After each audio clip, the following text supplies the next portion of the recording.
Hey there, solids aren't just boring, hard stuff. They're actually super interesting at the atomic level. The way atoms arrange themselves dictates everything, from how sparkly a diamond is to how a medicine works in your body. So, what exactly is the solid state?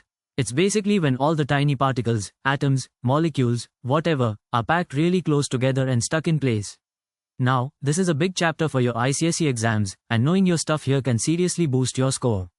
Understanding the building blocks of solids is key.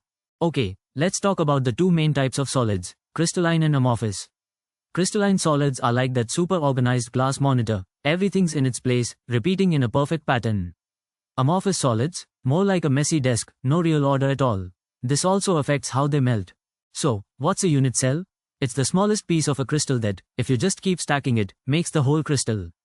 Think of it as a Lego brick, the basic building block for something much bigger. Now, imagine the atoms in a crystal are arranged in a 3D grid, that's a crystal lattice. Packing efficiency is how much of the space inside that grid is actually filled up with atoms. The more filled up it is, the denser the solid will be. Here's a formula you gotta know. Density equals Z times M, divided by a cube times N naught. Z is the number of atoms in the unit cell, M is the molar mass, A is the edge length, and N naught is Avogadro's number. This shows how the atoms inside affect the solid's density. But solids aren't always perfect. They have defects. Point defects are like tiny mistakes at a single atom, and line defects are like cracks that run through the crystal. These little imperfections can change how well a solid conducts electricity or how strong it is. Here's a tricky one, Schottky versus Frenkel defects. With Schottky, you are missing some atoms entirely, making the solid less dense. Frenkel defects are when an atom just moves to a weird spot, so the density stays the same. Got it? The biggest thing to remember, Schottky makes the solid less dense, Frenkel doesn't. Examiners love to ask about this, so know the difference. And picture where the atom is it gone, or just moved? Alright, let's do a practice problem. An element forms a BCC structure, the edge length is 288 picometers, and the density is 7.2 grams per cc. What's the atomic mass? First, use the density formula. For BCC, Z is 2. Plug everything in, and you get an atomic mass of about 51.8 grams per mole. Solid state is used everywhere. Take semiconductors, for example. They're solids that conduct electricity somewhere between a metal and an insulator.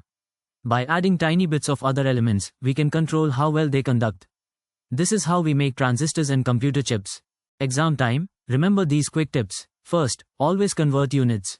Picometers to centimeters, grams to kilograms, get it right. Second, know those defect types cold. Third, draw pictures of the crystal structures to really see what's going on. So, in a nutshell, solid state is all about the structure and properties of solids. Crystal lattices and unit cells are the key to understanding that structure. And those tiny defects, they have a big impact on how solids behave. Guess what? Synapse has everything you need to ace this chapter, AI-powered notes, doubt solving, and tons of practice tests. And it's all free. Study smarter, not harder. Ready to master solid state? Start learning for free today at synapse.omups.in. And hey, please subscribe to our channel for more free lessons. Visit synapse.omups.in and start learning today.